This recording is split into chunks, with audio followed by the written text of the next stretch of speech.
good evening and welcome to the Overwatch Pacific English broadcast. You're joined with me on the couch tonight. We have actually downgraded just a little bit.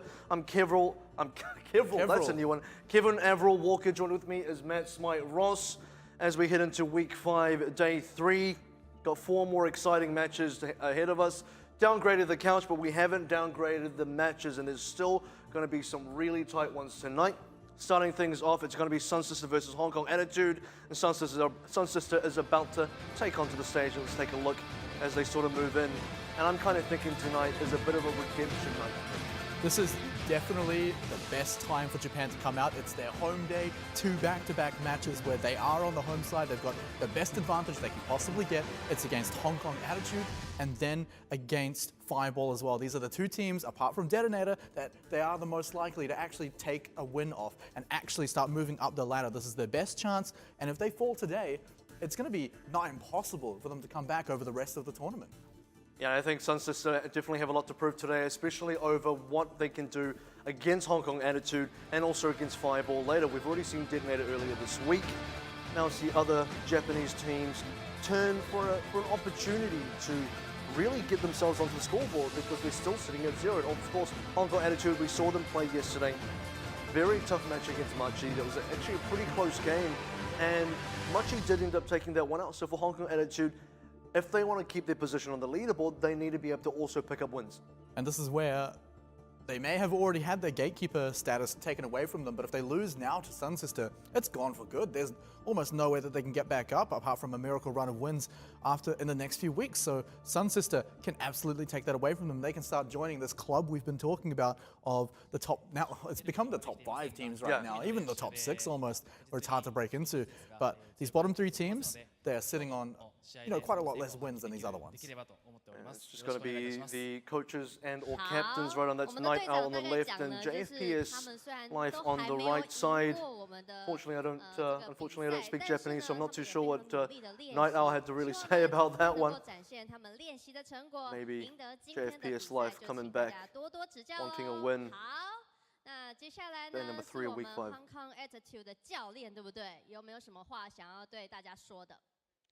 最近我们状况不是很好，相信调整之后会有更好的成绩。是，那有没有什么想要对你的那个队员说的话 ？Weak results so far, and I hope we can bring something stronger tonight. 不要搓哈，有听到了哦。好，大家都很认真哈。好，那我们呢比赛就要正式开始喽，请把 He's 我们的 probably 画 not 面 right. I 交 think 给 Hong 我 Kong 们的 Attitude have had a pretty tough run ever since the 0-3 result against Blank. I mean, their sort of hot streak was getting the 2-map wins against Blank. And now they're sort of on a downward fall. And to catch everyone up on the standings as well, we'll take a look at the leaderboard now. Blank, after their victory against Machi last night, are going to be sitting at 10-2. Joined with them in that top 3 so far for the playoffs are 9-2 AHQ. Flashwell sitting at 8-3. And Hong Kong Attitude barely keeping themselves in 4th at 6-5. Yeah, and then Machi Esports on their tail, 6-6. So, I mean, hey, if they win one more game, they're going to start taking that spot. Fireball, 4-6. This is where the wins really start dropping off. Detonator Gold and SunSister, 1 win and no wins apiece. Let's take a look at what matches we've got to look forward to. And of course, the first one, SunSister, the home team against Hong Kong Attitude. SunSister keep their home team advantage against Fireball later on this evening. And Fireball switch sides onto home against Flash Wolves for match 3. And Machi versus AHQ to round out the evening with Machi as the home team right at the end. And for Hong Kong Attitude, keeping the number 4 spot, they will have to win against SunSister. For Machi to overtake Hong Kong Attitude would have to lose to SunSister, and Machi would have to beat AHQ Esports. So interesting dynamic there, and a very challenging feat, I would say, for both the matches. It's hard to say which match is the most important today. All 4 of these could have amazing results. SunSister could finally get a win on the table. They could also, like you said, bring Hong Kong Attitude down a notch so Machi Esports can actually overtake them in that 4th place spot. And then, of course, right at the end of the day, Machi versus AHQ. Machi have been on the rise. They've even taken a map off of Blank. Can they do anything against AHQ, who have most recently also taken a series against Blank? I think Machi have had a really good run through the tournament so far. Well, not at the start, but most recently, even showing a strong performance against Blank. But you're right, AHQ just did beat Blank. AHQ look like a very dominant force right now, and I don't think Machi are playing particularly clean, and possibly not on the same caliber as AHQ. But of course, that's what we're going to look forward to right at the end of the night in match number 4. Going back into match number 1 just a little bit though, SunSister versus Hong Kong Attitude. Now, SunSister, we saw on the leaderboard, still sitting at 0 wins. After this, they're also going to be playing against Fireball. Do you think they're going to pick up something today? If it's not against Hong Kong Attitude, I think Fireball have been on a bit of a losing streak so far. They haven't had fantastic results lately, and I think SunSister, if not a win, I think they can definitely take 1 or 2 maps off of Fireball. I think it's not going to be an easy match for Fireball or XQQ ever since he's joined the team. SunSister's results have, well, not the results, but their performance has improved dramatically. And let's not forget that SunSister have not played Fireball, they have not played Hong Kong Attitude with XQQ on the team. So now that he's joined, seeing as that was the plan all along, he just managed to join a little bit late during the OPC. These results could be completely different to what we saw the first time SunSister met both of these teams. So I think SunSister have their best shot today. Whether they can actually do it, that's a different story. I think Hong Kong Attitude, despite their loss last night against Marchi, are still going to punish SunSister for relying so much on XQQ. Fireball, though, a bit more of a question on that. Yeah, and SunSister as well has been a team that I think has been steadily improving. Hong Kong Attitude, I don't know if they've really gotten worse. I think it's more of a case of everyone else around them, particularly Marchi, and even Blank, to be honest, have improved. Everyone else has kind of either caught up or overtaken Hong Kong Attitude. Hong Kong Attitude, for me anyway, compared to previous weeks, they are very much having the same sort of performance without really stepping it up a notch at all. And I think that's been their biggest downfall. Not so much that they've fallen down, but that they haven't moved forward at all. Yeah, and in a 13-week tournament, that's something you have to have. You have to be able to improve over time. Like you said, these other teams, Marchi specifically, even Blank, they've been improving over time. But Fireball, Hong Kong Attitude, with the results being worse than what they had in the first week, this is really not looking good for them to really redeem themselves, especially after last night's loss against Marchi. They need to wipe the floor with SunSister. This is the bottom of the table team. If Hong Kong Attitude want to show that they are worth being in the top 4, they need to completely stomp all over SunSister. Let's take a look at the teams head-to-head. It's going to be the SunSister starting lineup. XQQ as expected in the primary DPS role. And Kira44 will unfortunately be the one on the bench again tonight. At Hong Kong Attitude, same story as last night, same story as always. It seems they only have 6 players and they're going to run their core team. The only sort of change that we saw was Mango Jai did pick up the Tracer in Nepal yesterday. Kind of to average success, not too sure how I feel about that. Shaolin was actually on the Lucio. When Shaolin jumped back on the Tracer, when he was the one onto the Genji, that's when Hong Kong Attitude really started to pick it back up again.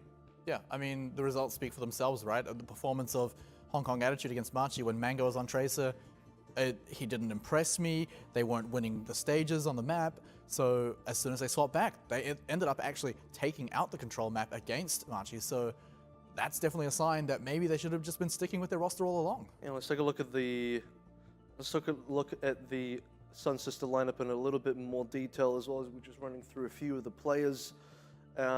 Most importantly, their sort of biggest change-ups have been number 1, XQQ. They did also try and swap out. They've been swapping between Night Owl and Kira44 as well, and that's been sort of coming to interesting results. And here we go, XQQ on the screen. The man, the myth, the legend, the big carrier of SunSister. Does he have a big enough backpack? Is his back strong enough tonight? Well, I mean, I'd like to think that the rest of his team has lost a little bit of weight so that he doesn't have to carry so much anymore. SunSister have been a team that have been relying so much on a single player, and some other teams do have this to a certain extent, but not nearly as much as SunSister. As the captain, Mango Jai of Hong Kong Attitude. Interesting to note, Soldier was his 3rd most pick there, and that's interesting because he's been one of the few supports to really, as a core support player that's not also a flex DPS, he's been picking up a couple of DPS now a lot more recently. This is Shaolin as well, the flex tank that, to be honest, has been playing more DPS than flex in the sort of tank role throughout the entire tournament. Definitely seen a lot more Tracer, seen a lot more Genji than anything else, and even a Ting.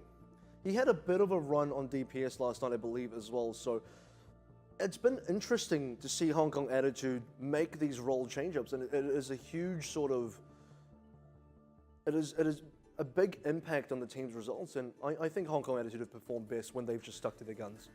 You can also see, like, there's a lot of overlap between the most commonly played heroes as well. I mean, there's Jin Kao, most played on D.Va. He's not the flex DPS role like Xiaolin is. He's just basically been on D.Va the entire time, and I think I definitely agree with that. Jin Kao's played a lot of Pharah as well, actually. He is their only real Pharah pick.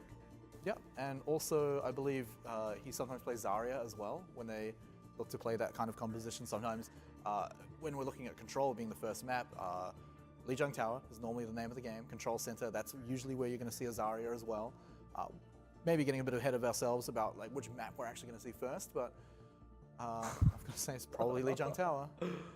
If you were to hedge your bet, and it is it's SunSister's pick as well, and I think they have most likely, they definitely have gone for Lijiang over every other pick. So would not be surprised, and of course it is a best of 5 as well. Map 1 is always Control, Map 2 is always going to be Hybrid, Map 3 is the Assault, Map 4 is Escort, and Map 5 again, if we get there, is Hybrid. And the way the home works as well is that home team picks Map 1, 3, and 5 in the corresponding starting sides. Away team picks 2 and 4. And you're right, like Lijiang and Kings Row are your number 1. That's always Map 1 and Map number 2. I don't think, it's quite a rare occurrence that we don't see those 2 maps. Yeah, I mean, occasionally we see them, and sometimes that comes into play with some of the top tier teams playing off against each other where they're trying to leverage any kind of advantage they can. We're also seeing now, it is Lijiang Tower, surprise.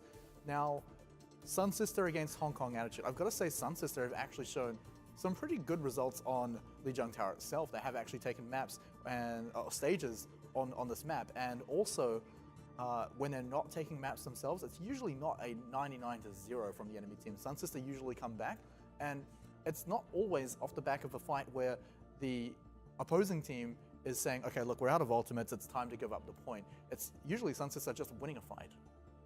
And I think everyone can sort of remember, anyone that's watched a couple of the matches in the OPC, you'll remember the explosive, I guess, entrance of XQQ on SunSister against Flash Wolves, specifically on Lijiang Tower. That's when, as Pixie said, like, where did this guy come from? Where have you been the last 2 weeks? Of course, we know now that, in fact, he wasn't actually available in the country. He didn't arrive in Taiwan until, I believe, recently on that weekend or just before that weekend. So it's like the 3rd week. Yeah. So, I mean, SunSister have had to run without it, but even now that he's here, it's like SunSister get to pick up a win. I think tonight is an important night for SunSister. Back-to-back home sides. You're against Hong Kong Attitude, who, although the standings say they're 4th, you would almost rate as 5th currently due to the fact they lost to Machi. You're also up against Fireball, who are currently in 6th. So, aside from playing Detonator later on in the round robin, these are the next 2 teams in line that you have to beat as SunSister.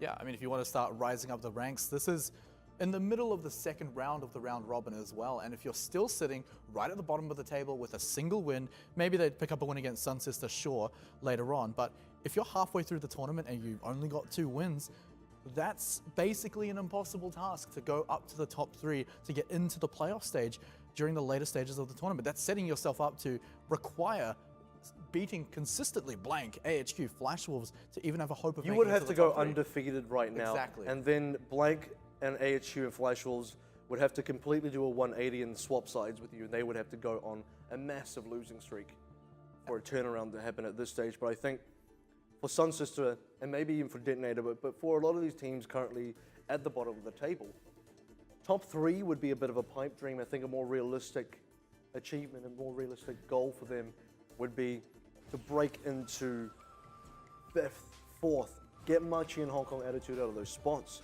and really contend for a top position or a higher position, because you might not make top 3 without speaking too soon, but you can show an incredibly good result even now towards the end of the tournament. We're still only in round robin number 2 out of 4 possible round robin as we head into night markets to start things off.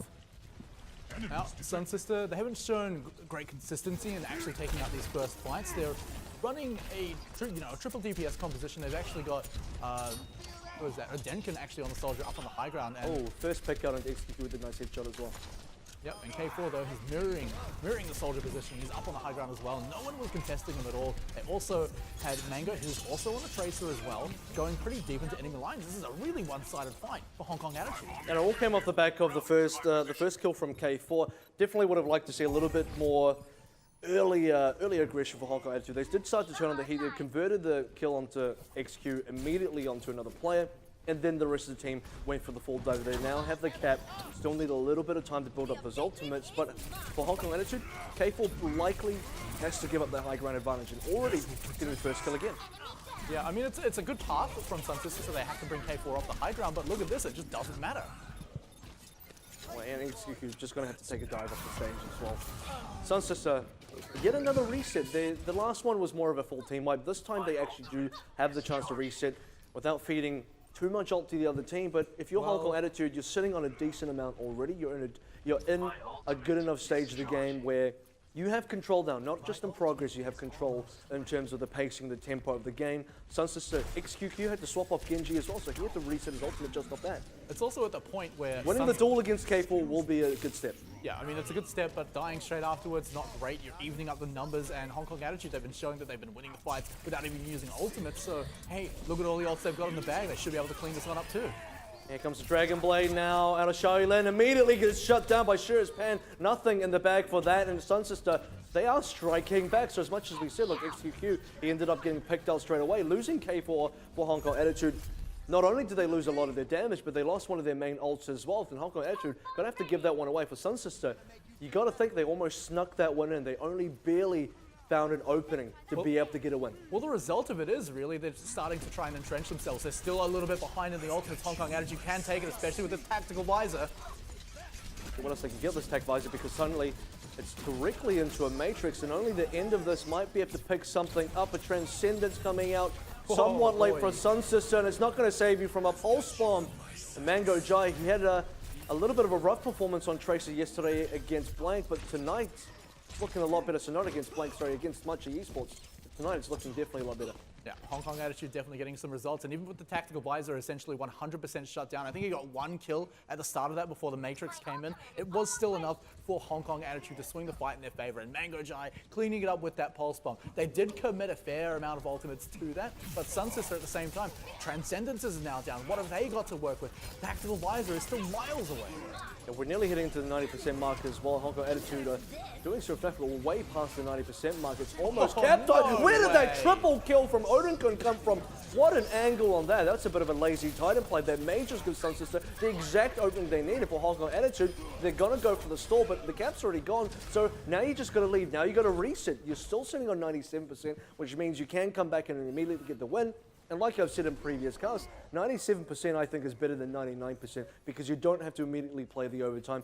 If the other team doesn't get the recap, you just win straight out. Hong Kong Attitude were just, they must have been out of position out in the courtyard, and then SunSister with a Denkin's self-destruct completely punished it, getting that triple kill. Although losing a member right at the start of this is not the way to hold the point, and you don't have ultimates to make up for it. Hong Kong Attitude, especially Mango Jai, should be able to clean this up. Pulse Bomb's going to be big. Not big. SunSister already, they're losing so many members, so what advantage they had to start with this? They seem to drop, but before any real fight, I would say, is fully committed by either team. It's Hong Kong Attitude coming in, now forcing the overtime. SunSister will have a tiny bit of chance here, but very unlikely to get in, and it will go over to Hong Kong Attitude. But here's the thing, Hong Kong Attitude can come in, not fully commit to a fight, find one player that may be out of position, one player that they believe they can get a pick on, they get that pick, turn it into a second pick, a third, and suddenly SunSister, without even taking a full team fight, are just getting dropped off. Let's talk about consistency as well, right? So SunSister managed to cap the point once. Well, actually twice. So they won one fight pretty fair and square. In fact, the fight that they were quite behind in ultimates for, so that's well done for them. But Hong Kong Attitude were way more consistently winning these fights, sometimes without even committing ultimates, sometimes just having better usage of their own. But also the second fight that SunSister won, that was off the back of a triple kill from a self-destruct. How often are you going to see those? I mean, great by Odenkin to punish Hong Kong Attitude being too far from cover to actually get to safety, but you're not going to get those moments all the time. No, definitely not. Unless your name is Lazy Titan, you can successfully pick up a kill every time. I don't think Odenkun, well, I mean, I could be wrong, but it's unlikely for him to consistently get multiple kills in self-destruct. And without something to really swing the fight for SunSister, you have to see if they can really get themselves back into the game, because like I just said, for the end of night markets, it seems like Hong Kong Attitude can just pick out these kills out of nowhere. XQQ did get one back. In fact, he gets a second trade back. I mean, this is this is the guy already. I mean, he's unzipped the backpack. Get in, SunSister. Yeah, and let's not forget that SunSister had their death pretty early on, so they're actually going to be already back from the respawn. So they've got 6 members on the point. They've very successfully taken it. Hong Kong Attitude could have gone in a lot more aggressively. It's not like they don't have the dive for it. So SunSister punishing their conservativeness and just holding ground. And XQQ, when he's not being dived upon, he will get results, and you saw it. He got 2 kills. Will be Hong Kong Attitude again picking up the early entry frags. A little bit of a response from SunSister onto K4 will be a good kill, but I don't think it's going to be enough. Where's XQQ when you need him? A little bit more response now from SunSister as well, but Hong Kong Attitude have all the area control. As long as they maintain this control, I don't see them losing it out. And for XQQ as well, this is just going to end up being a beat. Yeah, and Hong Kong Attitude coming back from that as well. I don't think he needed to do that. I think he should have fallen out. Unfortunately, these are the mistakes that are going to be punished by even the teams at the bottom of the table. Hong Kong Attitude happy to take that ultimate as well, so now they're going to be sitting comfortably with some great ultimates. Pulse Bomb is going to be used pretty liberally here. They can just throw it out, hope to get a kill, but Xiaoyulin, the Dragon Blade, has to matter. If they can't win a fight without ultimates, he needs to get value out of it. Challenge. This is cheeky. This is going to be a 2v1 as well. They're going to need to take down K4. Yes, they do. Tech Visor should be coming into play after XQQ gets the superior positioning. Does end up falling off anyway. Transcendence from his teammate Night Owl, and now it's time for the pickings. The night is young. Hong Kong Attitude. CQB did respond. Transcendence of his own. That means XQQ gonna have to back off. And ironically, dies to a respawning K4.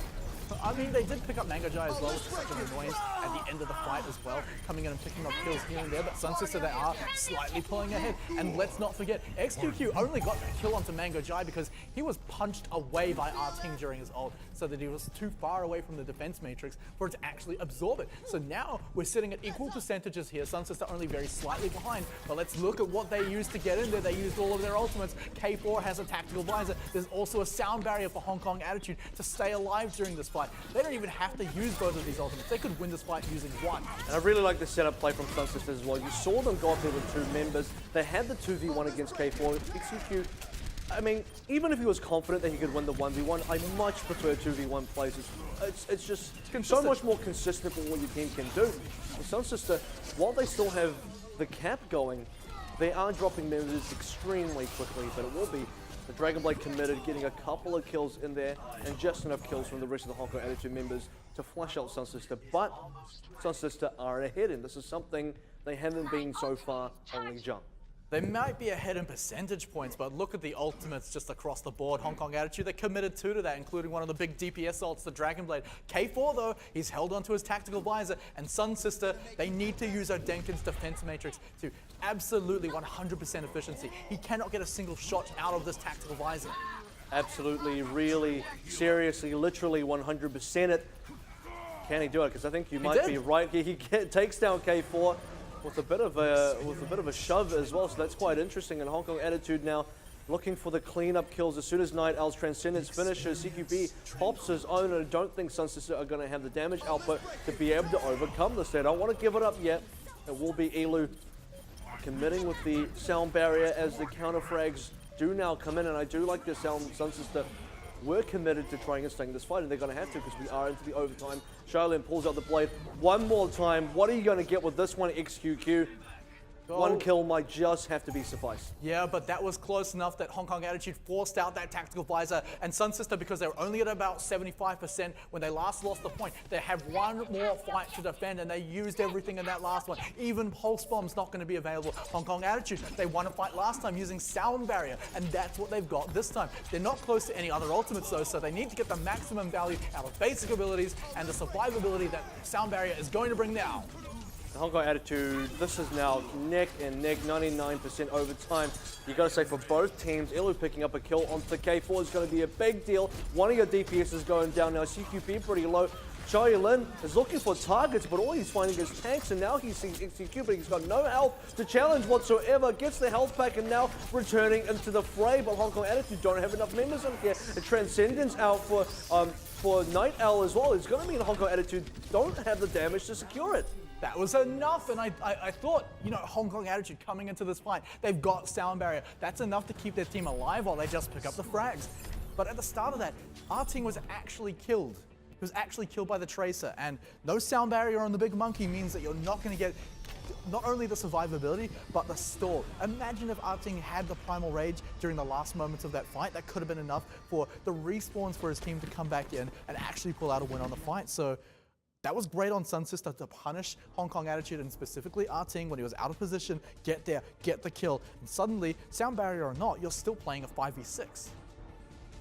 A tight match either way, though. I think a lot of that ended up coming down to the application and the picks of the DPS. As you've seen K4 getting picked up quite randomly a lot of the times. It really affected Hong Kong Attitude's ability to keep themselves in the fight. I know they're running triple DPS, but Shailin, unfortunately, was finding a lot of tanks and a lot of support ultimates and not a lot of places where he could get effective damage translated to kills, and now it'll be Farah coming up from both sides. Early area control from Hong Kong Attitude. SunSister taking the White Room path, though, trying to deny that pharmacy combo, but it doesn't matter if your own fire just gets shot out of the sky.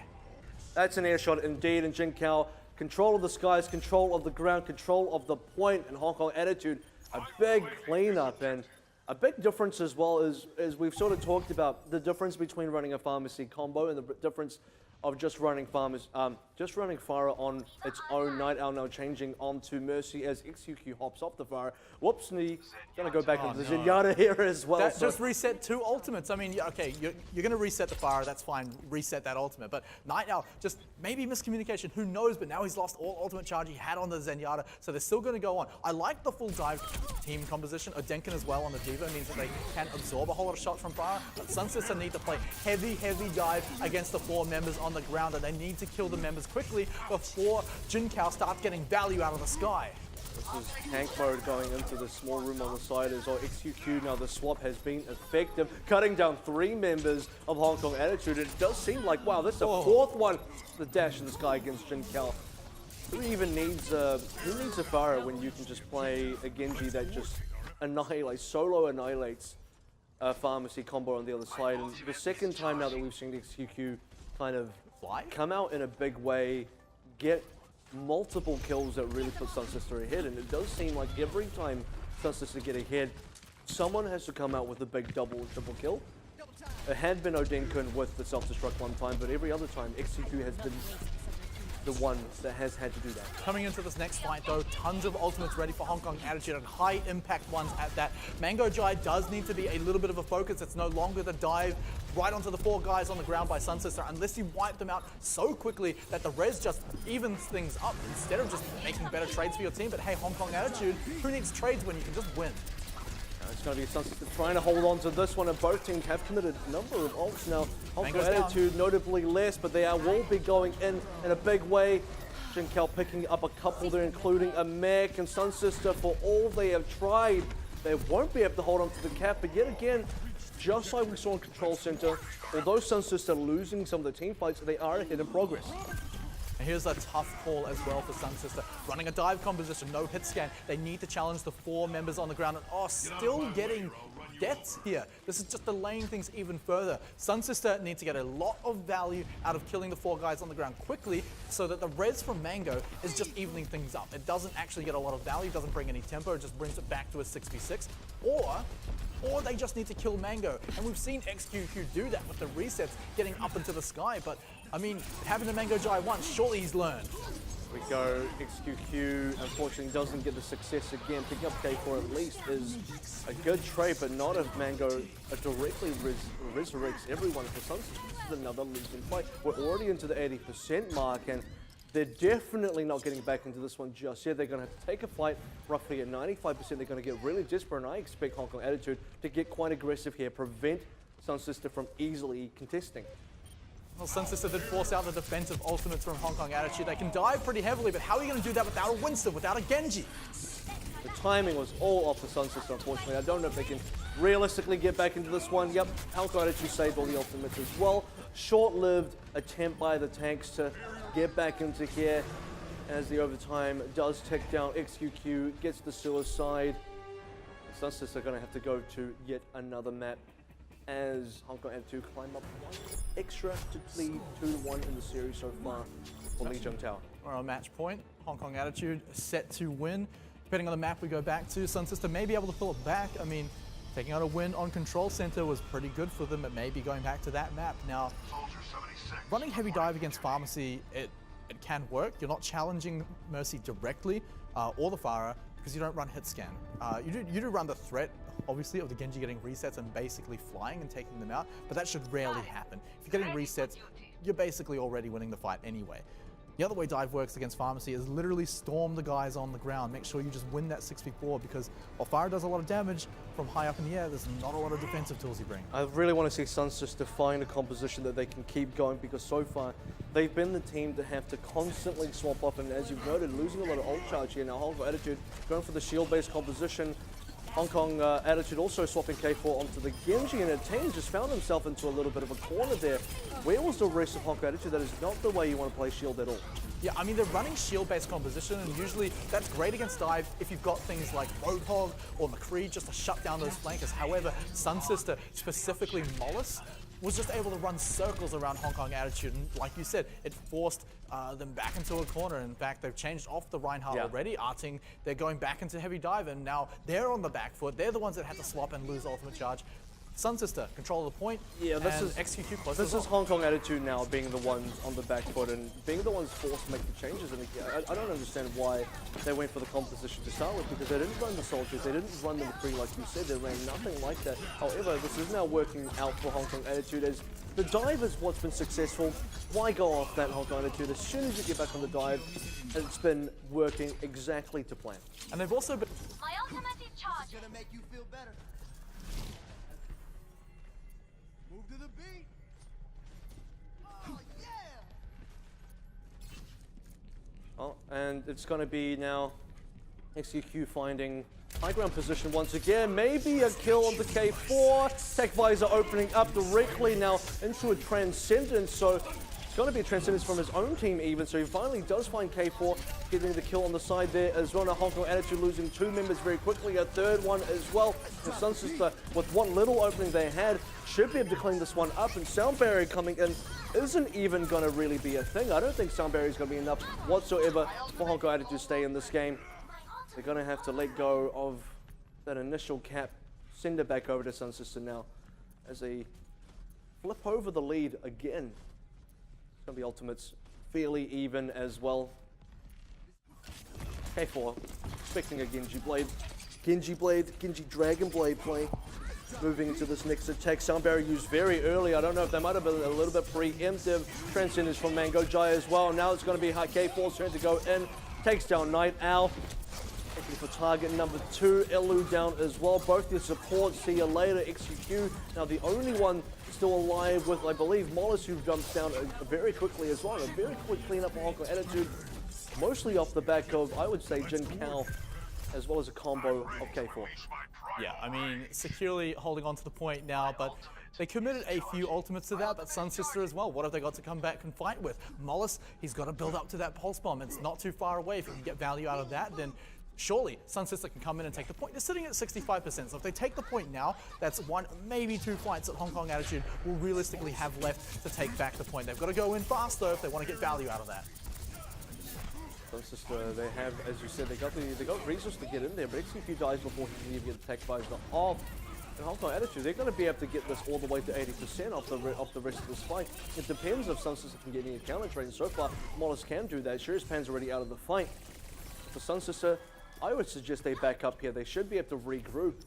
In fact, they could actually... No. With Shirazpan actually just dying at the end of that fight, they're not going to be able to do that. But they do have ultimates to work with. It's like you said, they've got XQQ's Tactical Visor. And in fact, comboing it up with Transcendence means that he's actually going to be safe while doing so. Jin Kao, though, will be the ultimate counter to that. And we'll see during this next fight if he can do that. If he can get into XQQ's face, hold that defense matrix up, and nullify it. Let's see if he can do it.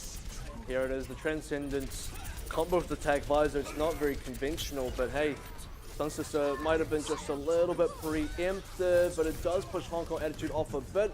Translates into 4 kills as well, so, you know, it's not the normal, but it has worked out for them. A little bit expensive, but they absolutely needed that. 99% for Hong Kong Attitude.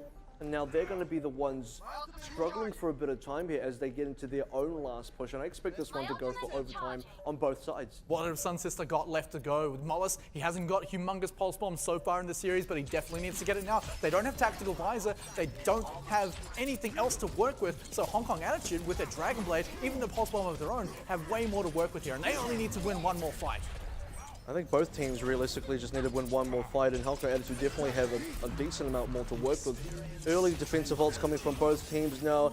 This is just going to be a stalemate until both Sound Barrier and Transcendence can sort of run out. And good time by K4. Good timing by K4 to draw out the blade, but unfortunately he does get this shut down. He does get himself shut down, I should probably say. Hong Kong Attitude coming up alive in a really big way. And for SunSister, final moments, the last Transcendence, just going to be a bit of a gesture to keep themselves alive, but I think for the most part, oh no, I'm actually wrong, because the Transcendence was enough time for SunSister to get themselves back in the fight. No way. They're actually turning it around. I mean, no way. I thought Hong Kong Attitude had much better control. I mean, they're dancing around the point, but that overtime is dropping incredibly fast. Respawns are actually going to start being a factor. Someone has to stop Shy Yulin just timing up the overtime. He has to get a kill. Shy Yulin actually has to get the pick onto somebody here. Misses onto XQQ, who finishes them off in a really quick succession. And that is, that's just SunSister now just holding on for dear life. Holding on for dear life, but hey, look at this. They've brought it up to even up the score. We're going to the 5th stage of Lijiang Tower, and SunSister, they've really stepped things up. It seems like their dive composition is working out a whole lot better, and XQQ seems to be shut down a lot less when he uses tactical visor. He's getting a lot more value out of it than what we're seeing from K4. Odenkin seems to always be on the mark with that defense matrix, always up there, shutting down the value out of that ultimate. And, well, also Dragon Blades don't seem to be getting the most value either. Absolutely. I think that's been the trend of the current meta, is Dragon Blade's a real hit or miss. And I know a lot of abilities in this game are kind of hit or miss, except Tac Visor, which is pretty much always hit, which is why Soldier's been so good, and which is why you see both teams, I should say, really do want to stick to the Soldier. And for Hong Kong Attitude, it has been more effective. K4 Genji it's a good Genji, but it's not as effective as K4 Soldier. Oh, well, K4 is a very effective soldier. It does die at the start of this fight. Last time also we saw very this, squishy soldier. Yes. Effective and squishy.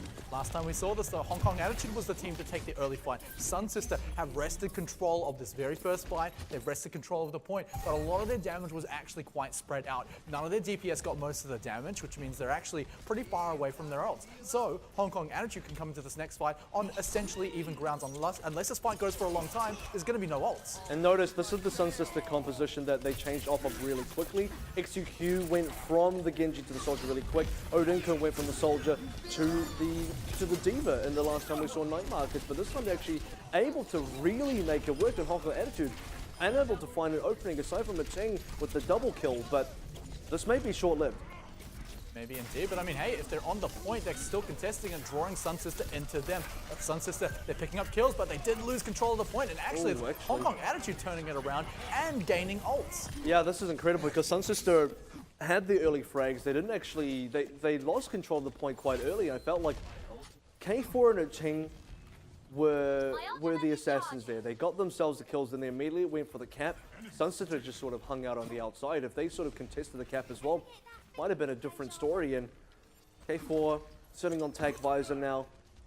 No nano boost, but I don't think he's going to need it either. Let's see what XQ can get with this blade.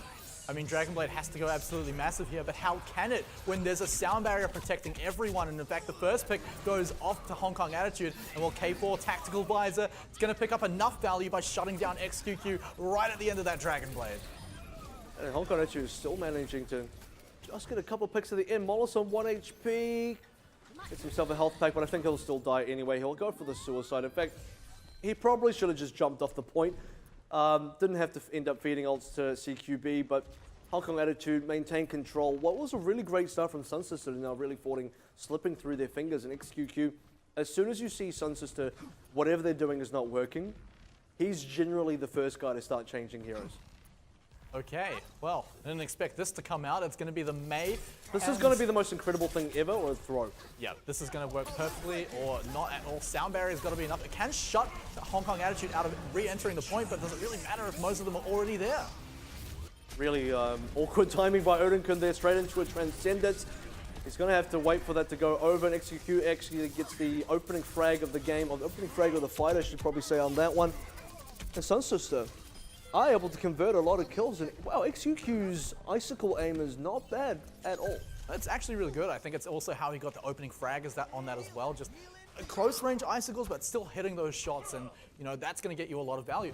It also did a fair amount of damage, so despite having just swapped onto that maze over halfway towards that blizzard, which if it's not eaten up by defense matrix, is a great big denial of area on the point itself. And SunSister, they've shown with this composition that they want to fight around the point itself. They're not going to let Hong Kong Attitude just run onto it anymore. They're happy to take fights in the courtyard and even pushing into the enemy spawn here, but also once Hong Kong Attitude do run into the spawn, they're happy to follow them. What's good about XQQ here is defensively, when you have control of the cap, this is not a bad play. It's what happens if they lose the cap. In this case, if they lose the cap, they will just lose the game. It's big force out onto Night Owl. K4, very smart to wait for that one to run out. Should be able to pick up a decent number of kills here. And yes, he does. Even though XQQ gets the trade, I don't think it's got enough for SunSister to stay in the game.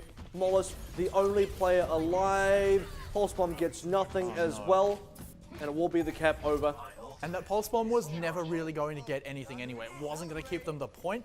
I mean, when Hong Kong Attitude capping it at 99%, I guess you're really going for anything you possibly can. But overtime ticking away, and with a clean fight previously won by Hong Kong Attitude, there's no way SunSister and their main composition can make it all the way to the point. A tight win, but a win nonetheless for Hong Kong Attitude. And like I said, it's a great, I think XQQ bringing stuff like that out, it's a nice little surprise, but their ability to sustainably turn that into a victory, I mean, it's not like, well, we finally get to see where exactly that Diva Bomb landed. And I don't think he even knew what the angle of that was going to be. I think I'd be a bit surprised just throwing that one up.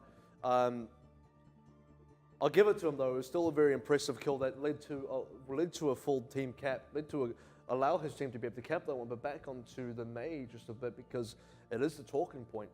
It's something I almost think if they didn't run the Mei and they ran XQQ on still the Genji or even bring out the McCree, it's difficult because you want him back on the Soldier, but Odinkin is still on the Soldier. So I think it's a case of XQQ saying, if I can't go back on the Soldier and I don't want to play McCree, sorry, I don't want to play Genji, and I guess I don't want to play McCree, then what am I going to play? So he decides to bring out the Mei, and that's great if SunSister was sitting on 90% and they can just get a win, surprise the enemy team, get a cap, and let that be it. But when you're at 50% and you're telegraphing a Mei composition, I think you give Hong Kong Attitude a lot of time to respond. I think the idea behind the Mei composition was solid because, like you said, it got that surprise element. They did win the fight as soon as he came out, and they were at an ultimate disadvantage. Once they're on the point, the way they wanted to utilize it was essentially as an added tool to block out the tactical visor, right? Defense metric is great, but... Well, just split the enemy team up at their spawn.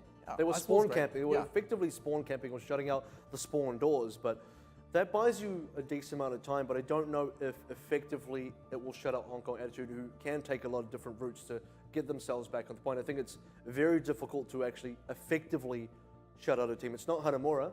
There's a lot more entrances on Lijiang than just that one big door. You're also not running up against the Reinhardt composition either, where you shut him out and then your own Reinhardt charges them into the wall. You're running up against Dive, so you're not going to be able to effectively shut out most of the team, who can take many different routes. Like you said, they can also get through that choke point very quickly. I mean, Tracer, Genji, able to just dash through it without you even noticing half the time. So Ice Wall, while it's great in theory for that strategy, I think it's also great for blocking out that tactical visor. I mean, it wasn't actually used when Tac Visor did come out. I think that was maybe a little bit of a slip up by SunSister, and it was punished pretty heavily by Hong Kong Attitude. I think it's very difficult to deny like that. I think if that was your goal, run a Diva.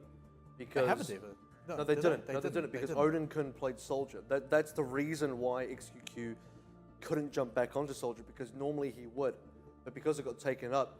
If your goal is to block out K4, then you need to bring out the Diva, not a Mei, because the Mei is not going to be as effective if that is your primary concern. So his line of thinking that I'm trying to understand here is probably, I want something that I can still DPS with, that might throw my opponent off, that could just be something cheesy that the enemy won't be able to deal with. In this case, it ended up being Mei. Not that consistent. If for XQQ personally, I think Genji would have been fine. if really he doesn't want to play it, a McCree even, because we know he's a good McCree. Yeah, absolutely. Well, it was fifth match, it was do or die time, and we were halfway through it. Swaps over to the Mei. Has to have some confidence in it, but unfortunately, only won one fight, and that was one fight too short of actually being able to take the stage and take the map as a whole. So SunSister, unfortunately, like we've previously seen before, they're going to be one map down, and they did lose control. However, that was the one map that Hong Kong Attitude did win against Machi Esports last night. After that, they started to fall off. Hybrid, Assault, didn't look too great for them. There it is, XQQ pondering what his next cheese pick's going to be. Hanzo. Actually, if it's King's Row, he has played Hanzo on it before. And Mei. Sitting there considering he's like, I know Lucio's got DPS now. Maybe. Oh, but my teammate's playing him. Maybe. Oh, Why do my teammates always play what I want to play? Can we do no limits so I can just play whatever I want? What we are now seeing, I guess this is the triple DPS version of SunSister, where Odin-kun is the one they put onto the soldier, they put XQQ onto Genji, so here's the problem. The problem that they've displayed anyway is when they want to make the change, XQQ is stuck in a position where he doesn't know what to go on to, because a lot of other teams have flexible enough players that this isn't really a problem. You don't actually typically see the flex player. It depends on the team, but I think it's better when the flex player isn't the one going with the soldier, and you have a dedicated hit scan player that will do that instead, right? And so for a player like XQQ, yeah, he was a little bit stuck because I felt like he wanted to go back on the soldier because that's what they did last time. And for him to go onto Mei, I don't want to say that was the reason they lost because they made other mistakes, but I don't think it contributed. I don't think it would have contributed to them winning either. They got the one fight, but like I said, they were so far behind in progress, and the composition was so telegraphed anyway. There's plenty of time for Hong Kong Attitude to understand and fully prepare for exactly what they need to do to come back into that. And the problem we saw on Gardens as well, with the sort of change up, XQQ's like, I don't want to play Fire anymore. I'm going to go on to Genji, no, maybe Soldier, no, I'm not too sure. Night Owl's like, do I go Mercy? No, I'm going back to Zenyatta. And they're wasting a lot of time with this kind of thing. And it's definitely not helping them out. Yeah, and like I feel like on Night Market, the second one, where the Mei did come out, he was also hovering over Roadhog as well. So I've got to feel that SunSister were just having a knee-jerk reaction almost, where they're saying, look, we're behind in ultimates, we're not winning these fights. Knee-jerk is accurate. Yeah, we're not winning when we're behind. We can only really win when we've got ultimate advantage. We don't have time for that. Who's good at picking up a pretty easy kill when it's not expected? Roadhog's a good one for that as well, and I think that's why they were hovering over that. And then they go for the Mei, which I feel like it's a little bit of the XQQ special, which is why he ended up settling on that over Roadhog. Yeah, well, it doesn't sell very well, I'll tell you that. No, not at all. I mean, clearly not getting the results. I mean, it got what they intended, which was to win the first fight. I'm like the guy that walks into the restaurant. I see the special, it looks fancy, but I just want my standard. I want my normal pick. I want my usual. That's what I like. I'm not a fan of the specials tonight. I think XQQ as well. We saw it, and again, the next map is going to be King's Row, and XQQ has brought the Mei into King's Row, and you in particular, you casted that match. Yeah. I don't know if it was effective. I've actually cast multiple matches where he's done this, and it hasn't been effective. I mean, have a look. He keeps doing this. Have a look, right? I mean, no wins on the board. They keep trying to push something that doesn't work. I don't believe they've ever won a hybrid map, even against Detonator. I think Detonator took that map as well. So, yeah, King's Row was picked by Hong Kong Attitude, actually. So perhaps they're looking at the results of SunSister and say, look, so we know you're going to bring out this cheese. As much as you say that Hong Kong Attitude started to fall off after Control against Machi, don't think it matters. I think SunSister have just kind of been falling off altogether, and we are seeing the reasons why. And it's not even at the stage a huge lack of individual talent. I think Mollis has done a decent job of picking up Tracer. He was effective where he needed to be. He's not a crazy Tracer. He's no Bacon Jack. He's not I eat you up, but he's been effective. He's done his job. No crazy double, triple pulse bomb kills that IU up just gets all the time. Odin-kun's not Lazy Titan. He's not getting crazy triple kills and self-destruct every time. He might get the more odd one, and when he does, it's effective. XQQ is one of the more impressive hit scan players out there. But this guy's almost got a bit of a Zonda effect as well, where it's a good and bad thing. He plays so much. He can play the projectiles. He can play the hit scans. But really, and you see the result of this, he gets into situations where he doesn't even know what he wants to play anymore. He's like, I don't know. He's flicking through all these. He's like, do I go Roadhog? Like, what is even the thing he goes for? Yeah. Well, moving into King's Row, They need to find something that works. Stick to it, I think. I think their attack is going to be the most interesting thing to watch. I mean, if you've never seen a SunSister game before on King's Row, you're in for a treat. You're in for a bit of a surprise. And even though we saw Mei come out on Lijiang Tower and it didn't have a great effect, it won them one fight, let's get real, they have made it work on King's Row, particularly on Streets phase. Going from the first checkpoint, they sometimes run Hanzo on XQQ, and somehow they managed to rest that control point, get that payload started away from the defending team with a Hanzo on their team, and then they go into Streets phase, suddenly swap onto a Mei. So not only do they lose ultimate charge by swapping one of the heroes, they go into it with a Mei, but they make it work.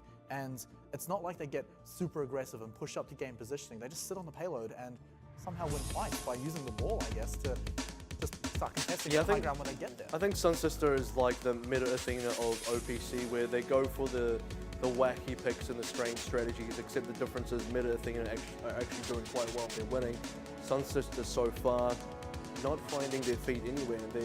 They're trying out so much weird things that it's like, find one thing that works first before you start to really expand yourselves outwards.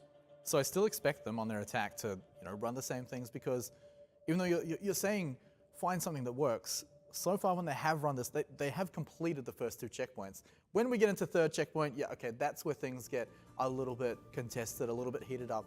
I think once they've made it through to the end of the third checkpoint, and that was where XQQ just got headshots on Hanzo, and like that's not going to be reliable, that's not consistent all the time. But you've exactly explained the only way SunSister wins so far, which is can XQQ or any other player get an incredible number of kills in a short amount of time to get themselves way into the lead. When that doesn't happen, SunSister find it very unlikely to find an actual win condition.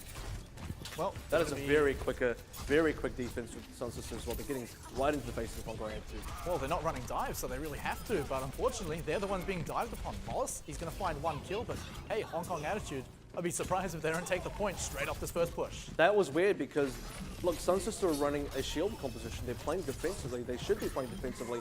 They should be utilizing the shield and not allowing Hong Kong attitude to secure their compositional goal. Hong Kong attitude want to be the ones diving onto you, and you want Hong Kong attitude diving into you into the smallest area with the smallest chokes, and not fight in the open spaces. But SunSister just ran in there and said, "Look, we're running Soldier and Reinhardt, except here you go. Let's present. I'm going to give you your dive on a silver platter." And look at how far Hong Kong attitude have pushed forward. Jinkao almost punished there by being put to sleep, but it's not going to do too much for SunSister, but it will allow them to move up and start mounting a defense. So for all the aggression Hong Kong attitude showed there, not a huge amount gained for it. They got a lot of movement on the payload, but they were going to get that anyway. But now with the early pickup here, SunSister already on the back foot again. SunSister got a little bit too greedy there. I think they got a couple of openings picks and they thought, well, let's take this a little bit further. They took it a little bit far because you have to consider the further you move towards that attacker spawn, as the attackers that you just kill respawn, they're going to meet you there. SunSister, we've talked already about huge compositional changes. They've kind of done it again. They've now switched on to definitely a more dive-oriented composition. Maybe this works better for them because that's what they wanted to do anyway, but they haven't had any presence on the streets phase. The streets phase, I think, is pretty much over. Well, we're about to hit the end of that third checkpoint surely. Oh, they are going to jump in, but Hong Kong attitude 6 ultimates. They should be able to win this fight. K4 goes in with the Dragon Blade, picks up the healer. That's all he's really going to need. One kill, doesn't get a huge amount of value. No, XQQ, that was a bad tech. You wanted to save that. There's no way SunSister can actually, I don't think they can come out on top of this, and they're just going to burn ults into a full commit from Hong Kong attitude, where realistically the goal for SunSister should not be to try and hold the cart, but to just draw as many ultimates out of Hong Kong attitude as possible, and then go for a full third cap defense. To their credit, they did draw out and 5 also a Mei ultimates. now. Wow, 5 ultimates, and yeah, let's they could have done talk about that. the They Mei. could have drawn out 5 ultimates anyway, because Hong Kong attitude had already committed so many. SunSister should have been happy to just say, okay, we got all the ultimates out. We'll lose this team fight, but we're going to be totally even footing. In fact, we're going to be ahead because we saved ultimates for the third cap. So, I mean, running this Mei, it's going to be a lot of stall that they can actually buy with it. Just fighting all over the payload, and that's exactly what SunSister are going to plan to do. I mean, self-destruct, it finds nothing, but so does the pulse bomb from Shai. So does Transcendence, to be honest, from Mango Jai. That was so fast that I don't think there was any damage potential from SunSister that was warranted. SunSister finally finding the upper hand in a fight, getting 2 kills there with Mollis. Make that 3 if you count the mech.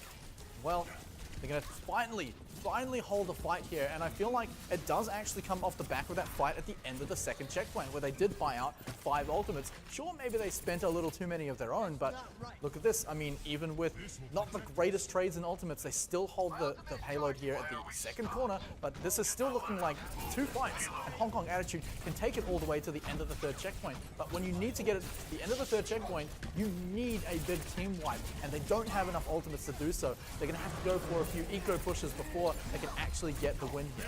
I'm not sure about this committee either. I don't know why Shirazpan really wanted to primal rage there. The rest of his team was not really there to back him up to really do any damage. You see he immediately had to back off there. Now Hong Kong Attitude waiting for the ultimate to sort of go off. They're ready to commit themselves. They're getting a lot of kills off this and a super late Transcendence. Night Owl. 4 of your members died. You cannot be using Transcendence after 4 of your members are already dead. Imagine if they had that Transcendence for what is coming up to be the final defense. That would buy them so much time, especially if they can mount a defense with multiple members at the same time. They bought a little bit of time on the payload, but it's not going to be enough. XQQ picking up this 1 kill is going to be pretty big, because every single kill right now matters for SunSister. K4's positioning is extremely good as well. His sight angles are not super fantastic, but he's able to get a lot of decent shots off the cart. Regardless, he's going to need a little bit more because SunSister finally they will be able to challenge him after getting the majority of the kills onto the cart itself.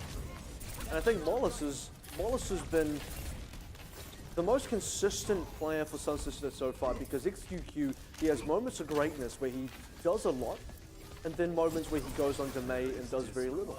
Mollis, his turn to open up the backpack. He got the majority of the kills during that fight, and even XQQ did set it up for him by getting that initial kill. It's like XQQ has a backpack, and then inside the backpack there's a big pocket called Mollis. That's where you put your most important valuables. And then does he carry everyone else? He carries your actual valuables, you know, the stuff that you care about. Okay, well, SunSister pushing up aggressively all the way to the spawns of the attackers here. Hong Kong Attitude force a little further back. They have actually bought themselves 2 extra minutes. I mean, Hong Kong Attitude, they were sitting at 4 minutes earlier on. So SunSister, they are buying a lot of time here, but 2 minutes still to go. This could be it for Hong Kong Attitude to push on, but they are making compositional changes. Jin Kao over onto that Zarya.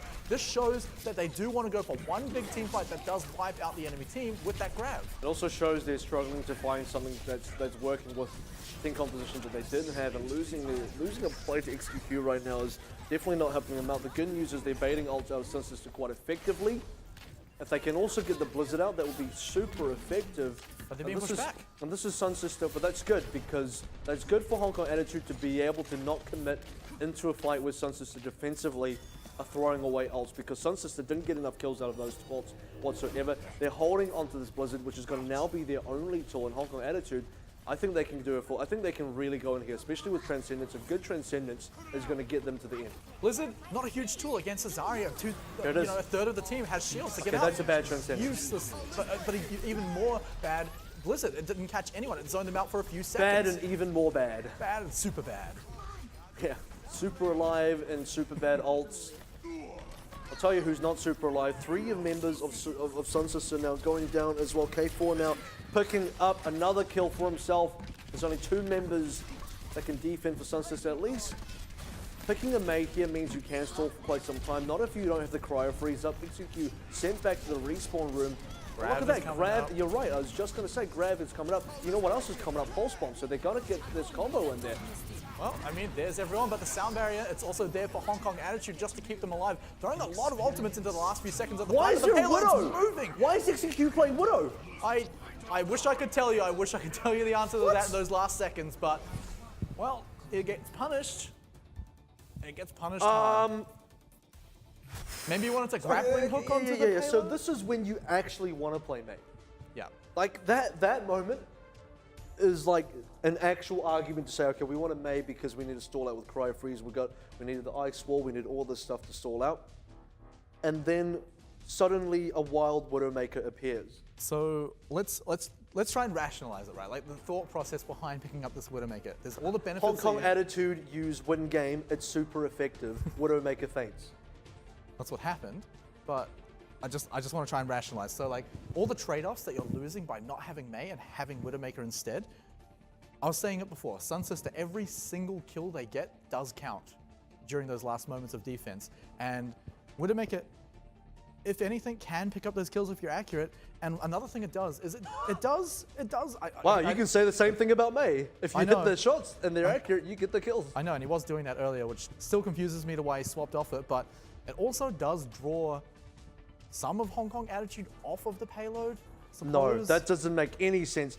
Don't try and justify it anymore, because it really doesn't make sense, because your goal is to contest the payload and you're not going to draw every single member of. So with the Mei, you're going to jump on, you're going to Cryo Freeze, and you will actually contest. So I think this is a bit of a throw. I think XQQ needs a little bit of discipline to understand, look, you're a good player, you got good aim, but you need to be able to stick to something that will actually work and logically make sense for your team.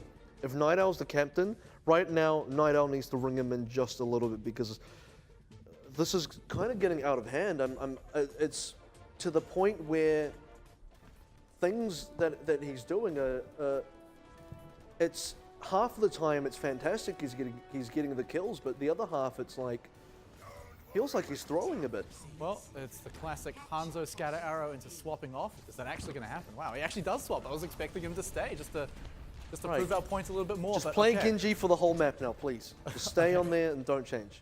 Wait until we get to Streets phase, and then we'll get that treat of the Mei. But in any case, SunSister, they need to get to Streets phase first, and to do that, they're going to need to contest K4 up in the high ground, and they are actually doing that. They're sending their divers up there. Will they actually get the kill on him, because they're losing the fight on the ground? We'll see what kind of...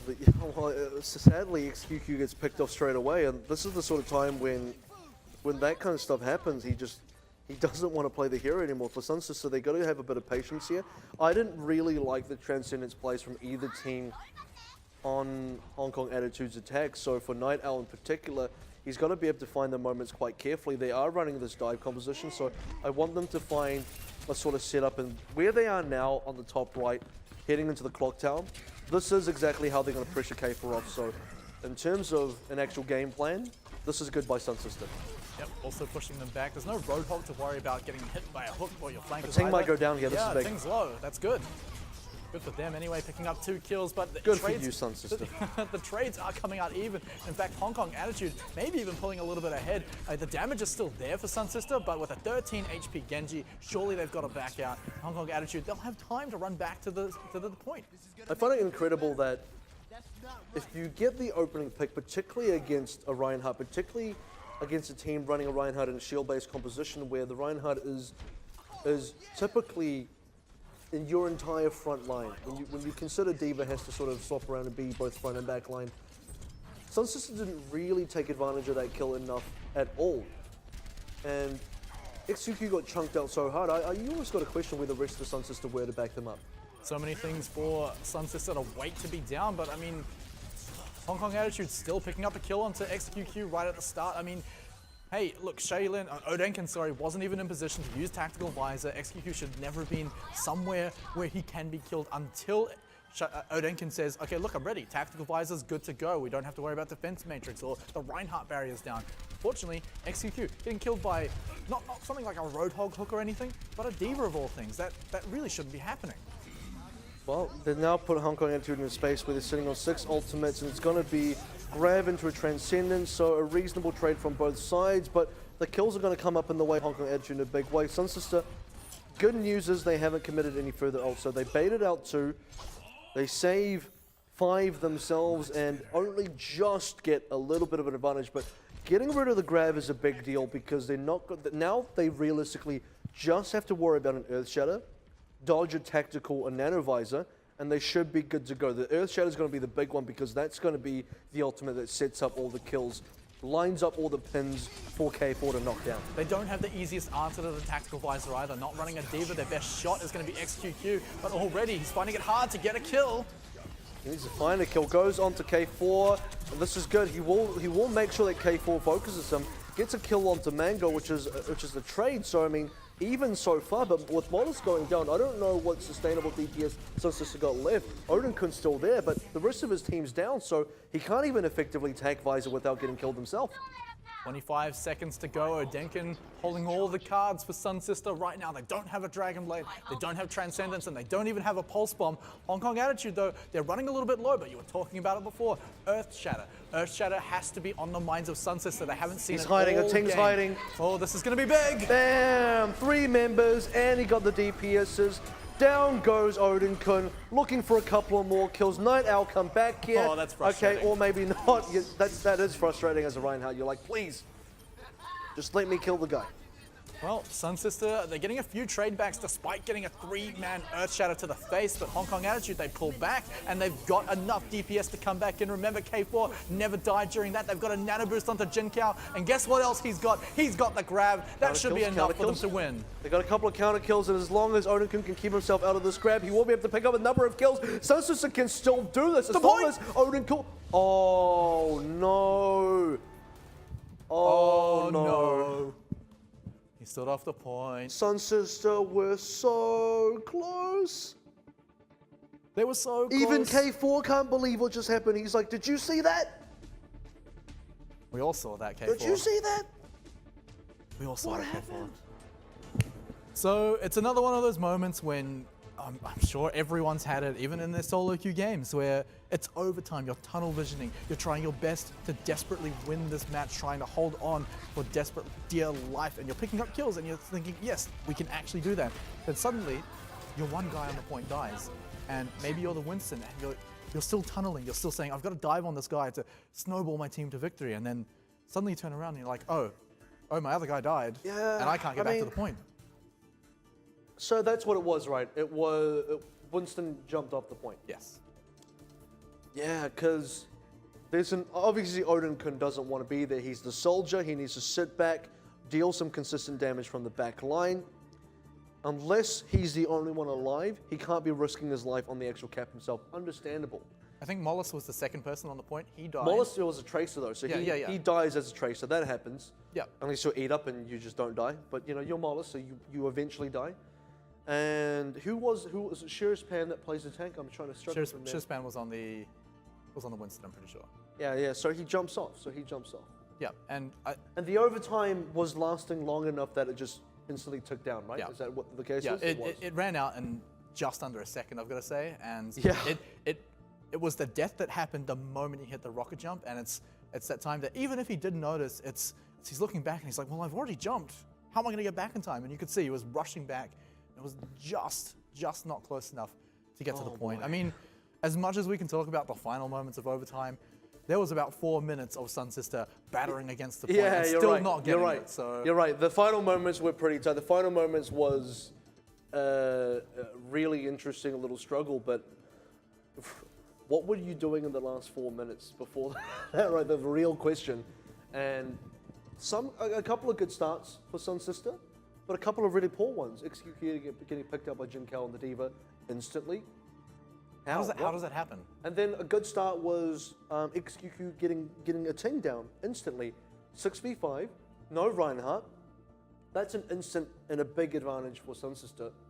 And then, I don't know, they still got counter pushed out. It just seems unlikely. It seems that shouldn't have happened. I think a big problem that was punished by them, punished on them by Hong Kong Attitude, was that Odenkin was never in a similar position to what K4 constantly had, up on that high ground, just demanding attention, and when it wasn't given to him, his tactical visors went huge. Talking about on defensively or on attack? On attack.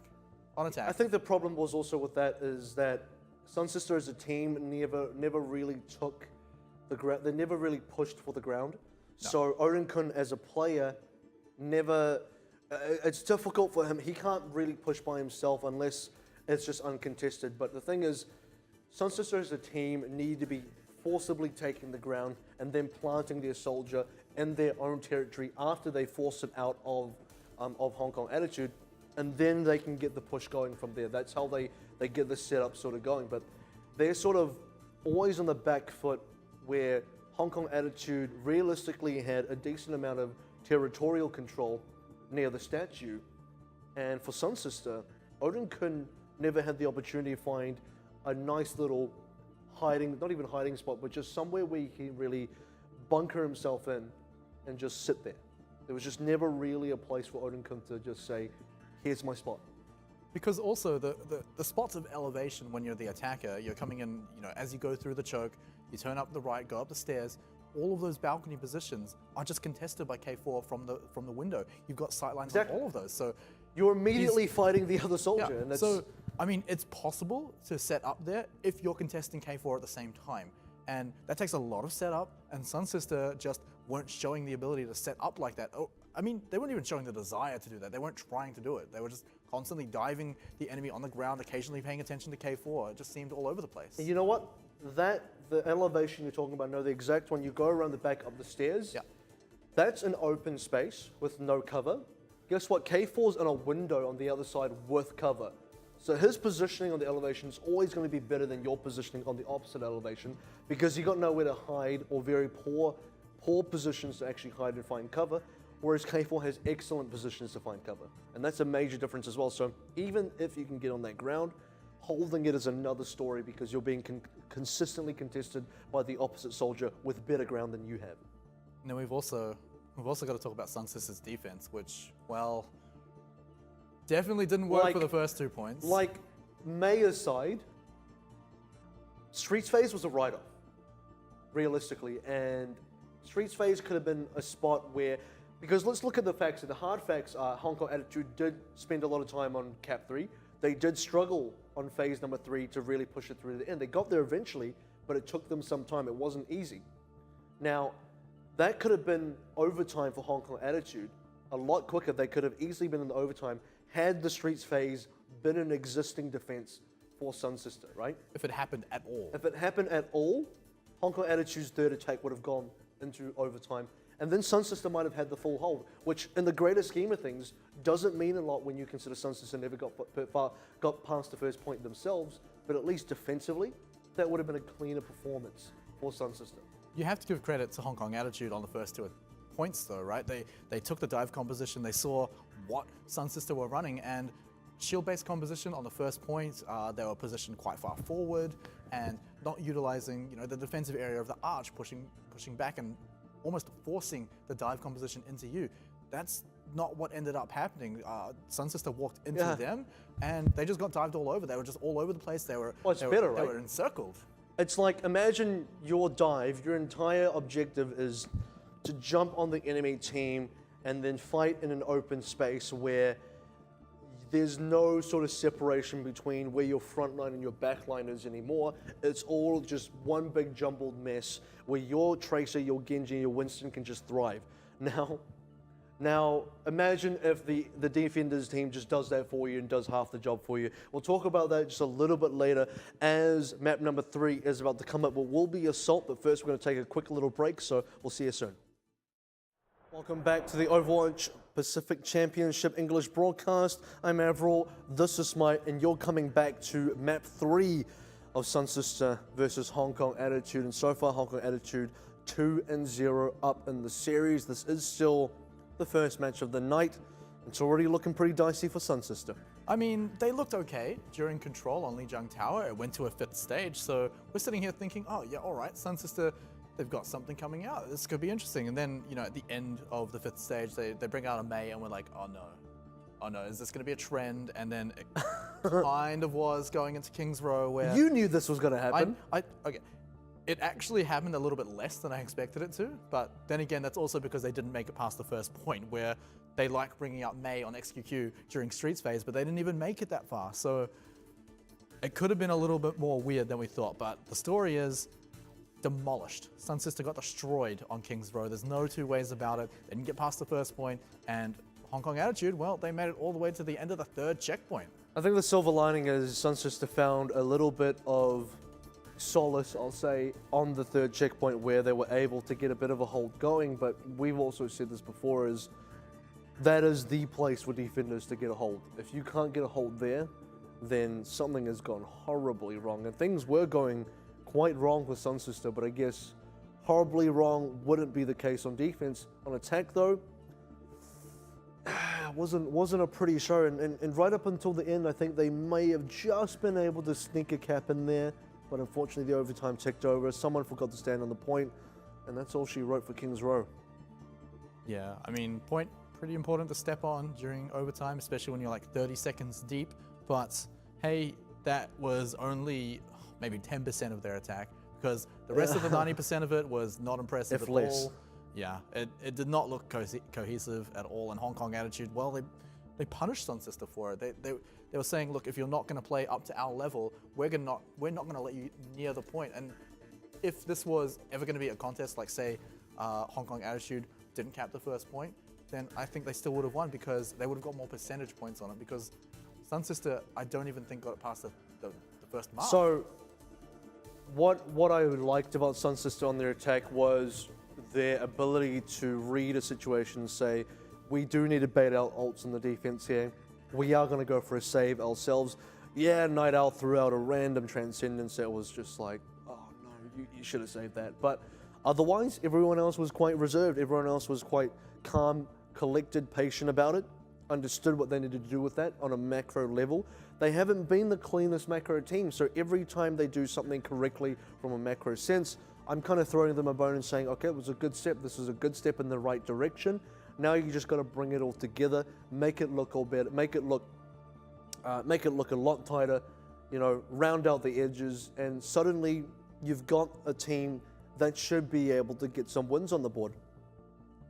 Temple of Anubis. SunSister's pick. Picked up by SunSister indeed. Now, I think this is the map we're least likely to see any wacky picks on. Like, maybe, I mean, Detonator, more likely to do this, but... Okay, so Torb is a thing. Sombra is a thing on second cat. Widow is a thing on attack for first and second cat. What am I missing here? Farah does exist somewhat as well on both offense and defense, and so does Mercy. Question is, have I kind of covered it? Does May exist? I'm gonna say no, but actually on the second cat, May does exist because of the stall factor and also because of the ice wall factor for the opening gates. But you have to play the entrances quite aggressively. But that being said, I don't rule SunSister out of trying to do that. It's almost like if there's an opportunity for XQQ to bring out May, if there's any argument, he'll take it. Even when there's no argument, he'll take it. So at this point, I'm almost thinking they'll just do it. They're just gonna do it. Yeah, and I may not be remembering it 100%, but I think he has actually done it on second point. Anubis on defense. May might be an option for SunSister here. Could be punished quite hard by Hong Kong Attitude. Now, when Hong Kong Attitude played Marchi yesterday on Assault, it was not Temple of Anubis, I don't believe. I think it was Hanamura, but they did not look fantastic. And, well, coming up against SunSister, I think this is their chance to redeem themselves. SunSister, we saw their Assault part of Hybrid, and, well, how well did that look for SunSister? Not well So get this. If you're the star DPS player of your team, which XQQ is from a mechanical standpoint, decision-making wise, maybe something to work on there. Why is the star DPS player the one going to May and not your secondary DPS? Why is it that Odin Kun is staying on Soldier and not going on May, and it's actually XQQ going on May instead of staying on something like a Soldier where he's clearly the better DPS player? That doesn't make sense to me.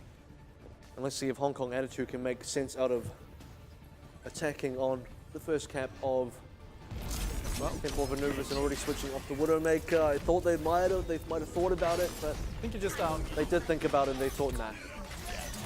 Just generally using scouting purposes, seeing if anyone's up on the archway, but yep, swapping over to a much more standard, just dive composition. They've got this is aggressive. XQQ, please don't die here. Well, yeah, they're going pretty aggressive, trying to wrest control of that high ground up there. K4 is just going to be all over the place, taking out a mech, taking out a diva, and soon to be a scientist as well. He's not too careful. This is a pretty clean wipe here by Hong Kong Attitude. It's all on SunSister to make like a tree and get the heck out of there, because they need to go back to the second point, because there's no contest here on the first point. They are going to be facing down a snowball if they're not careful.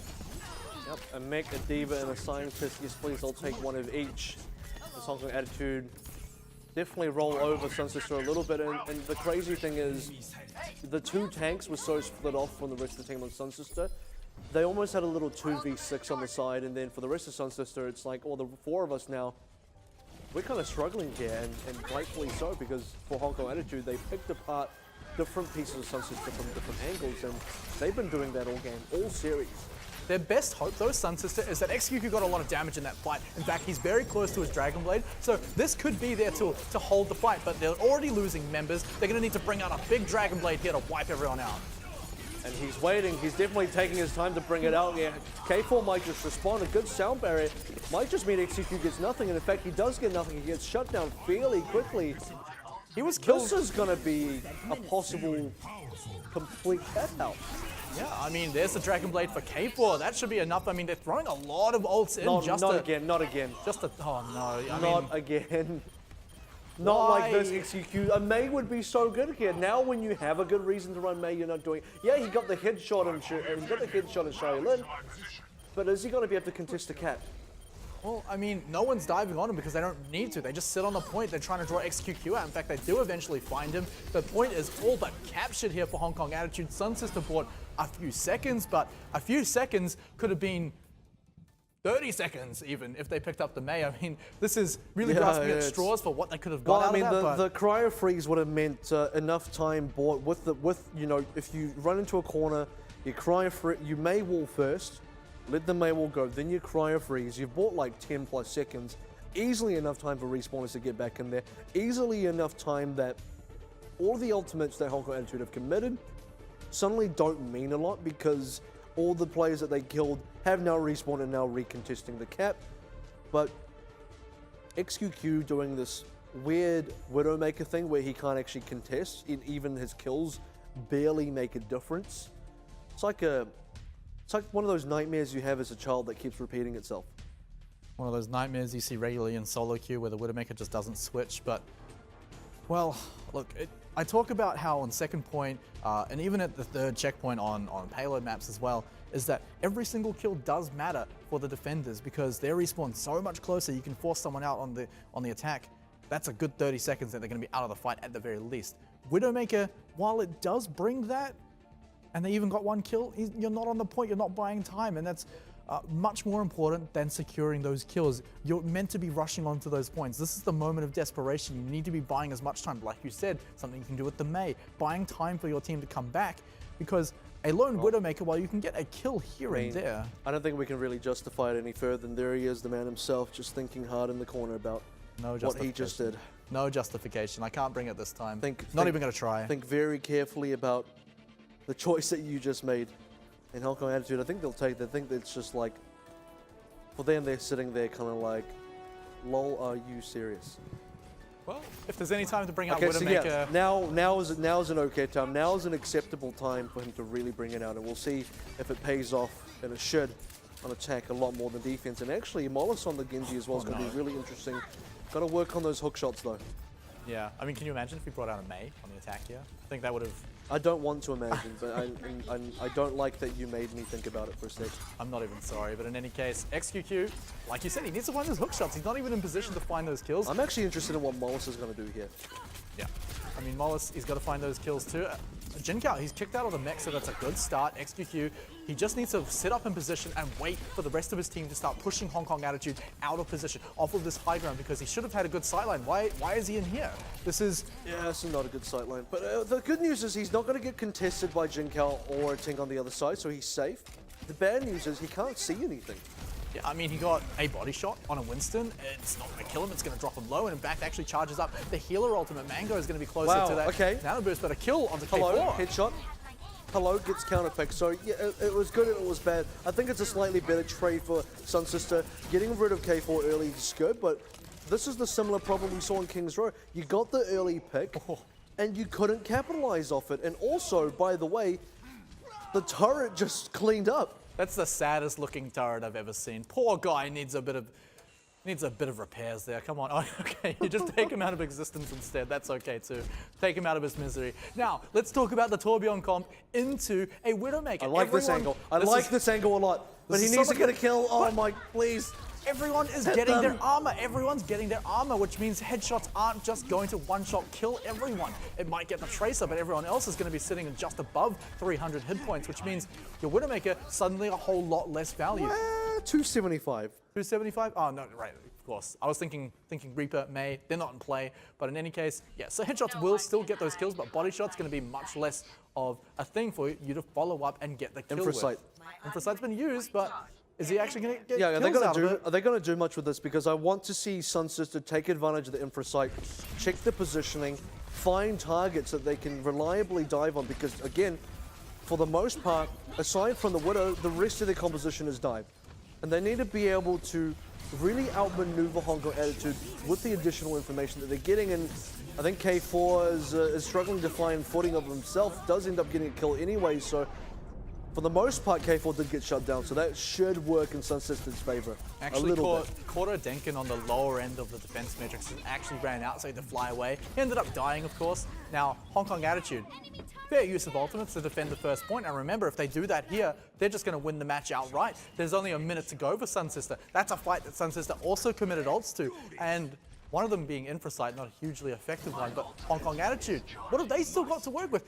Molten Core. You have a dive. Big. Yeah, you have a dive composition. There's no Reinhardt. There's no. Even the Diva is going to have to be focused on eating up the Molten Core bullets.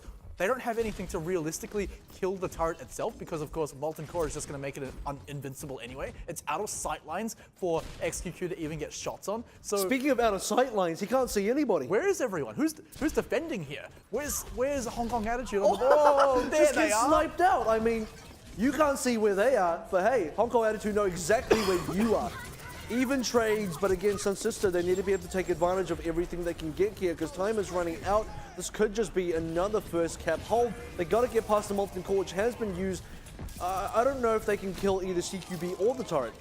Well, I mean, they're already dying anyway. The turret is sitting nice and pretty. It's also just denying them complete presence on the point. The shield's been dropped on the turret, but it's 3 deaths too late. And XQQ, in famous fashion, brings out the May in the final moments. He gets a headshot onto Shailin, which, I mean, to his credit, he does pretty consistently. But hey, if you can't make it to the point, who cares?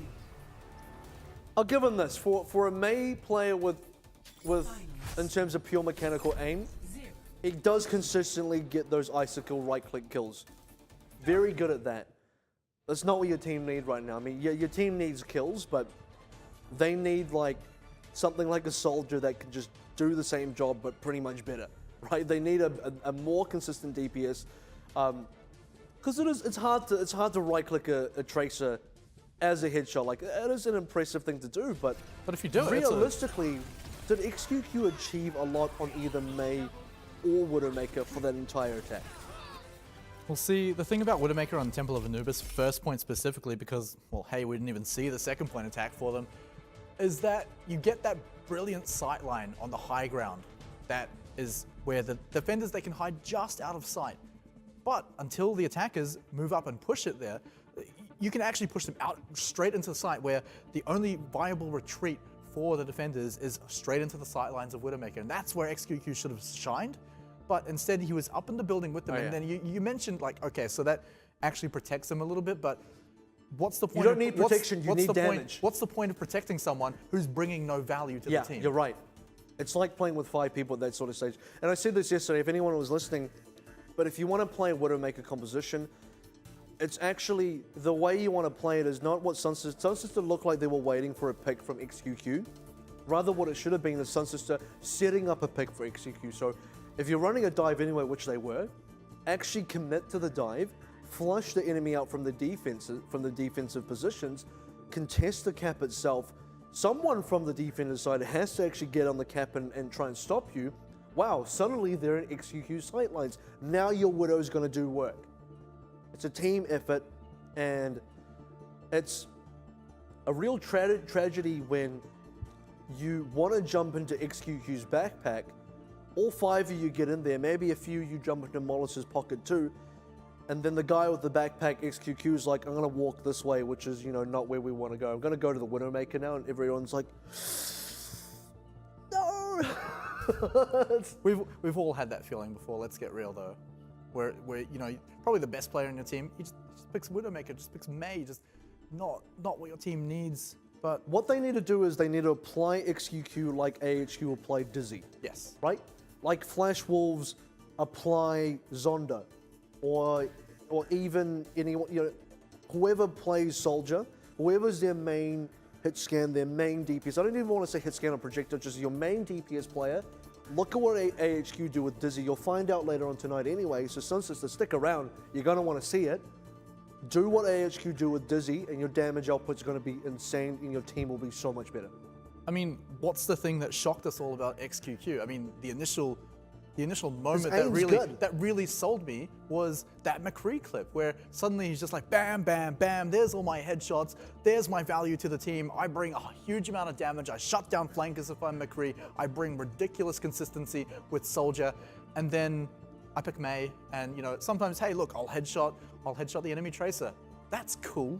That's you can great. do that better on McCree. Exactly. Why not bring out the McCree? We said this earlier tonight. It was like, if you're on Lijiang and you're like, well, my teammate Odin Kun has already got my Soldier. I don't feel like playing Genji. I'm not going to go Tracer because Mollis plays Tracer now. Mei's not the right answer for that. I don't want to play Pharah. Cool, go McCree. Like, you exploded onto the scene, kicked down the doors as McCree. Just go back on McCree. Why not? It's better than going on Widow. It's better than going on Mei in those situations. It is just straight up more consistent, especially for this guy who we already know he's got good aim. It's not like, I don't know if this McCree's going to work. We've seen his McCree work. Just do it again. I've also got to say as well, just as a team composition as a whole, SunSister, they're running a whole lot more triple DPS, and it's kind of hard to fault them for it because a lot of the better teams are doing it, and if the big boys are doing it, why can't they? But the thing is, well, Flash Wolves aren't doing it. They won. They beat Blank without it. So I think that's a good sign for SunSister to look at that and be like, actually, our 2-2-2 is not bad because I like 2-2-2 from SunSister. Put Mollis and Tracer, put XQQ on a proper DPS that's not going to be Widow or Mei, and suddenly I think they got a good composition. I think another big thing is Odenkin on D.Va. He actually gets pretty good results, right? He actually blocks a lot, and when we did see him on Control Center, actually, he was shutting down a lot of K4's value. Every time K4 went for a tactical visor, I think at some point they just stopped nano boosting him because it was just getting blocked every single time. So Odenkin, he brings a lot as D.Va, and as Soldier, it's average at best, right? He's not even an XQQ on Soldier, right? He's no Zonda, he's no Eat You Up, he's no ATAR. He's just an average Soldier, right? He's like I'm trying to remember who recently picked up the Soldier on Flash Wolves, but we'll get to that later because first we're going to check out the winner's interview. It's the captain, Mango Jai from Hong Kong Attitude. I love this guy so much. 对，就是我们知道，就是你们现在呢开始转正练习3支输出手，然后你现在是担任闪光的位置，对你来说有没有什么困难？因为我之前从业余队崩咪到现在职业队，我也是往辅助的定位，也是在比赛里面是往辅助，但是我个人的积分呢都是打输出位的，所以今天就第一次在比赛里面打输出手，对我来说就会有一点紧张，经验上面还不够，所以觉得今天我自己玩的闪光。The question was, you've now recently gone to the Tracer. What's that experience been like? He says it's been stressful. I don't have enough practice on it. I need to practice it a bit more. 说几句话，然后他说呢，你们现在状况不太好，你觉得呢？因为我们现在也就是要一直练不同的阵容，对，所以不同的打法也会不同，所以就是在那么短的时间里面，我们也需要时间去练更好，所以。Your coach said your current performances haven't been too great. Mango says we need a bit more time to work on our compositions, work on different play styles, and I think we'll improve. 他们是第5名，而且真的是紧追在后哦，你们的差距越来越小。对于这样的一个状况，你怎么看待就是 M17他们的进步？他们进步的同时，我们都在进步了。哎呦，很有自信哦。So Machi has recently caught up to you, and they're really contesting you for the 4th spot. What do you think of their improvement? Mango says, well, we're going to improve just as hard. 好，那呢，我们之后还有更多的赛后访问，所以呢，把我们的时间交给我们的沙发区。She's going to go to the couch as well. 欢迎来到沙发区。那我今天 Yeah, we might as well. We might as well stay on this. I'm feeling good. 小杰还有 K4 来这边来。 So you got the coach, you got K4 as well. My other favorite player on the 那 team. 其实现在大家比较关注的是 HK， 其实在锦标赛开始的时候，其实是算是蛮前段班的一个位置。那后面你好像在转正的时候是遇到一些瓶颈哦。那小杰有时候来的时候会跟我抱怨个几句。那你这边有什么话想要跟观众去讲？希望我们调整之后，我相信应该队员也知道自己问题在哪里。那我能带给他们的就是那样。那能不能自己再进步，就看自己的造化。So hopefully, as a coach, I can find the weakness in the team and really improve, and then it's up to the players to improve themselves. 那目前你芒果仔开始练闪光的时候，状况好像是还没有办法跟上。那你这边怎么看芒果仔的闪光呢？主要是他还没那么适应团队配合吧，然后加上我们自己，我本身失误就1-3-2阵容的时候，我失误真的有点多了，所以大家打得不是很好。所以说 Kevo says Mango definitely still needs a bit of practice as well. Needs to specifically practice with the DPSs. 这样子，还是你们最稳的吗？我们练习的时候，我觉得状况不错啊。状况不错。练习的时候，我觉得可以用啊，可是到了比赛之后就有一些问题会出现。Jay says our scrim results have actually been good, but our tournament results haven't been. Our match results 那我 haven't 问一些 been 轻 good. 松问题啊。那平常的时候呢，平常的时候 Kevo 你们队员怎么看待小杰这个教练？他很凶吗？还是怎么样？小杰哦，身为一个教练，他做的真的很优秀啊，就教我们真的很多事情，也让我们一路成长到现在。Question is, what do you think of Jay as a coach? And K4 says he's actually taught us 也 quite 是 a 蛮 lot. 凶的啦。We actually quite respect him, and 小杰笑场 Jay's kind of blushing a bit over there as well. 在说官腔话，是真的吗？谢谢谢谢。对，那好像是上一周的时候，对，小杰教练这边好像同时跟小林是同时一起染了灰色头发，很帅。对，就是刚好碰巧同一颗颜色，但不同家。The question was like, did you dye your hair again recently? He says, yes, I did, but I went to a different place. 默契了，是不是？OK。那你们现在整体打下来啊，就是有输有赢。那这边你们觉得说，近期内假如遇上 blank 的话，你们觉得不是 blank， 就是遇到一些比较高强队伍的话，你们 So you've been winning and losing, but how have you been performing against? How you feel against the better teams like 我现在一直都会研究一些不一样的打法，然后也看 Londa 他们 work out different 拿出 play 一些 styles. 新的阵容，然后但却是昨天才想，就是你知道76配闪光那种，然后 Trying to find a good composition Blank like 的东西 Soldier and Tracer.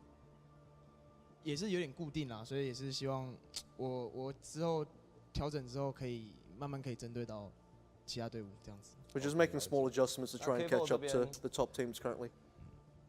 就是你的士兵76在今天的表现，就是有点被低法受限这个状况下，就是在转战员然后呢 So your soldier got shut down by Diva quite a lot today.